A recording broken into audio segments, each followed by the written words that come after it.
Hi, today we're going to talk about the box model. And what the box model is really a general concept of CSS that helps you size and place your elements where you want them to go. So one of the first things we're going to talk about is height and width. I know I've already used this a little bit in some of my other lectures, but I wanted to be very specific in how it works. And one of the first things you need to know is that the height and width of any inline elements is the content itself. So if you have a link, the height and width of that link is just the text of the clickable part of the link. Elements that are not inline, things that are block, inline block, things like that, they can take height and width properties. And we saw this in the display lecture. So anytime you have something that's inline, if you give it a height and a width, the browser just ignores it. Anything else, the browser goes, great, I can go ahead and change that for you. Some of the other things we want to think about then when we have elements is how they fit on the screen. And one of the easiest ways for you to kind of strategically place things on your page is to put borders around them. Even if you don't want those borders later in your final product, I find it's very helpful to have this idea of how much space an element is taking up. So any element can have a border around it, whether it's inline or block or inline block. And those border properties specify what style border you want, what width of border, and what color. They're pretty straightforward. The border style is the only one that must be specified. If you don't specify a color or you don't specify a width, no problem. It'll default to black and probably 1 pixel. But you have to decide what kind of style you want. So in this case, I've said for all my divs, I want them to have a solid 1 pixel border around them. And I can't tell you what color that is because I'm not quite that geeky yet, but I'd guess something like blue. The border style that you want to specify, while most people always use solid, there's a lot of different styles. You can use dotted, dashed, grooved, ridged, hidden, inset, outset. There's a lot of different things you can do, and it's really kind of a stylistic difference on your part. I don't really pay much attention to them because I've always just used solid myself. Once you've decided what kind of style you want, you can specify the width and color.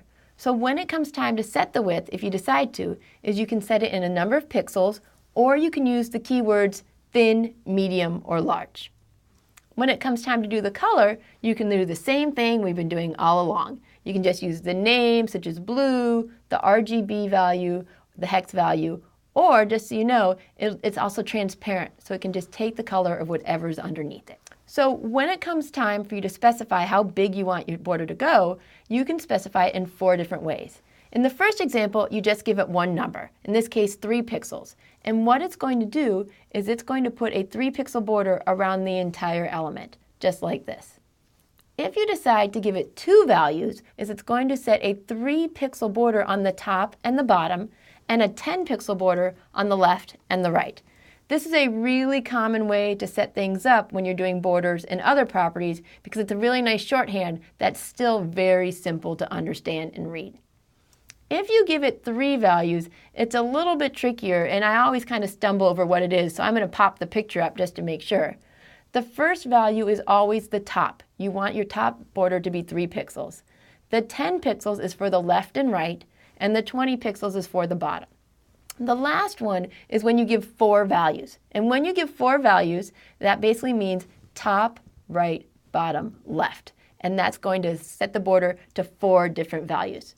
So most people either use the 1 value, the 4 values, and a few people use the 2 values as well. Mostly, and one of the reasons I show this to you is it can be really intimidating or you're wondering what people are doing when they're going on.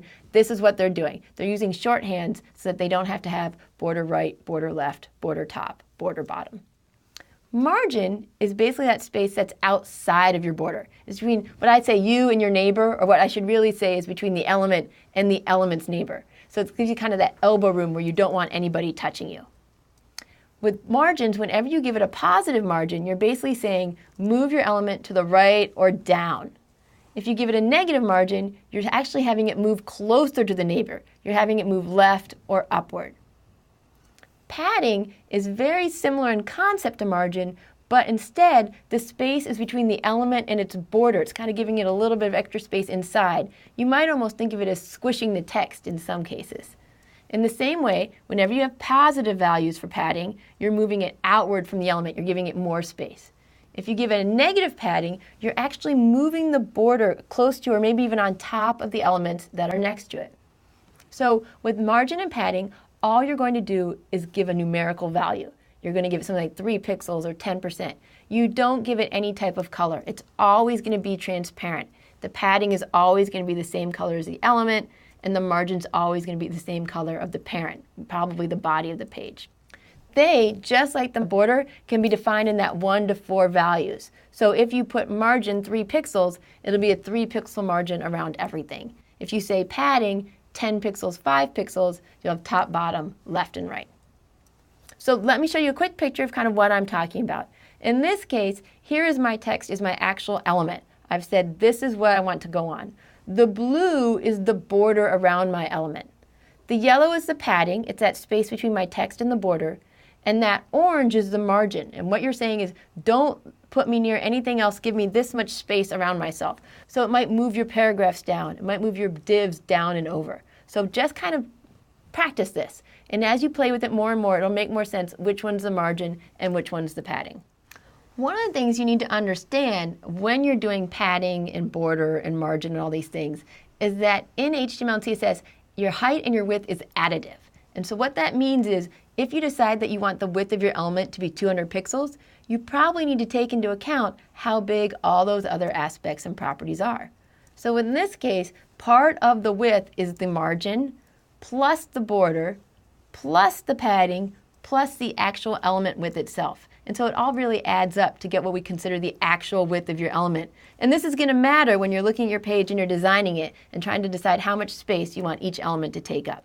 So if we look at this example right here, where I have the width is 100 pixels, the padding is 10 pixels, the margin is 5 pixels, and the border is 1 pixel, I'm hoping that right now you're doing the math in your head, and I promise not to give much more math than this, but you're doing it to figure out how much width does this element, does this div actually need on the page.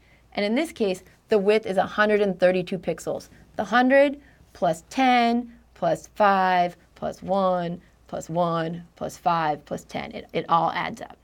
The height in the same way is your height plus the top and bottom padding, top and bottom margin, and the top and bottom border. All right, so when we talk about margin, I just want to kind of throw this slide in, even though it doesn't mesh with a lot of the other things we've been necessarily talking about. But it's because margin is very important for when you want to center elements on a page.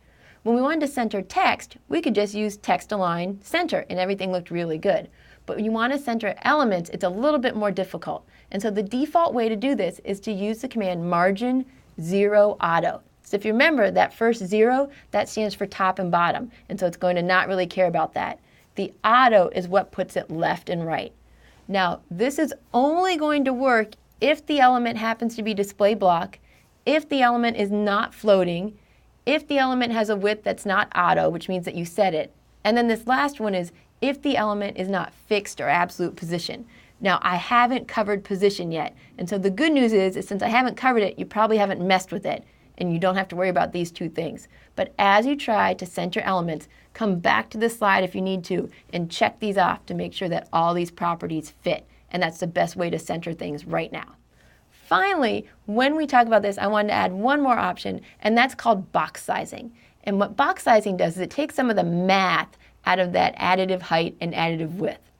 What your options are is you can have content box, so box sizing, content box, and that's just your default additive. You're going to have to remember how much space you're using. The next one is called border box. And border box actually takes the width, the content, the padding, and the border all into consideration. So if you say you want the width to be 200 pixels, it's not going to actually make the element 200 pixels. It's going to make it 200 pixels minus the padding and border. One of the last things to remember is that while we'll take into account padding and border, it won't take into account margin. So finally, one of the things I'm going to be showing you in this example in just a second is different ways that you can set the height and width of different elements. And there's two common ways to do this. The first one is called absolute, and that's when you set an element to a specific size. You say, I want it to be so many pixels, or so many millimeters, or so many centimeters. Pixels is a very common way to set sizes. The other type of measurement is what I call fluid, and it sets the size relative to surrounding elements or the parent elements. So you can use things such as percent. You can use VW, which stands for viewport width. VH, which stands for viewport height, and you can even use things such as M and rem, which aren't commonly used, but they actually set the size relative to its parents. So let's go ahead and move to my example so we can play with this just a little bit. It's not going to be enough to demonstrate everything that we can do, but hopefully it'll get you started. What I have here is a very simple HTML file where I have a left side and right side. But as you can see, they're not to the left and the right now. They're just on top of each other. So the first thing I want to know is, can you put these divs next to each other? We're going to have to use a kind of combination of display and height and width and padding. So let's go ahead and do that. So over here in my CSS file, right away you can see this kind of the background things I've done. Now when you want things to be next to each other, you have to give them a width because right now they take up 100%. One option would be for you to go ahead and set it to some sort of pixels and say maybe 200 pixels and 200 pixels and see what would happen and see if it works out.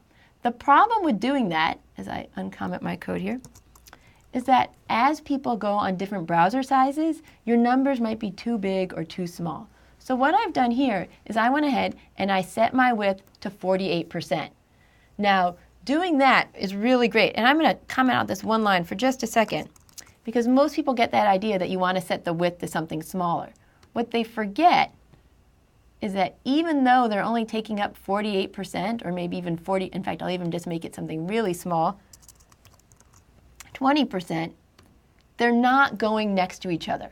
So you need to remember that you want to use those fluid measurements. So let's go back here. I'm going to put it back to 40%.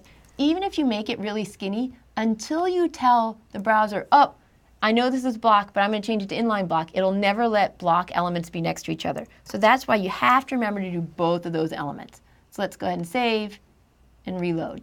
And so you can see that I've gone ahead and I've done my width, I've done my display block, I've got my padding, I've got my border, and I've got some margin. So the last thing I'm going to do, just to end this up to kind of show you what's going on, is I'm going to go ahead and change this to 50%, because this is a really common mistake people make. They say, oh, I want two things next to each other, so I'm going to make them each 50%. Don't forget, when you do that, it doesn't work, because that's 50% before you put the border into account. So make sure that you're playing with all these things, that you're playing with the margin, you're playing with the padding, you're playing with the border, because that's how you're going to get things to work, by tweaking, tweaking, tweaking. So let's go ahead and review. When it comes time for you to start implementing all these ideas, your box model with your padding, content, margin, etc., you really want to design sketches on paper first, because it's really hard to shove things in after you've already come up with an outline. All right? So design first, code second. The second thing you might want to do is use the box model to reduce the complexity of your code, or at least the complexity of your math, trying to figure out what things fit where. Finally, no matter what you do, you need to remember that margin always has to be considered. It can be tricky when you first start trying to put your page together and getting things to go exactly where you want them to go, and we haven't even talked about positioning yet, which will be even another element. So for right now, practice these things in small ways. Use inspect element to play with it and not have to change your code so much until you get things looking just the way you want them to look. And don't worry, we're all making mistakes, we're all doing this together. But I think your page is hopefully getting closer and closer to something that you would really want to put out on the web. Good job.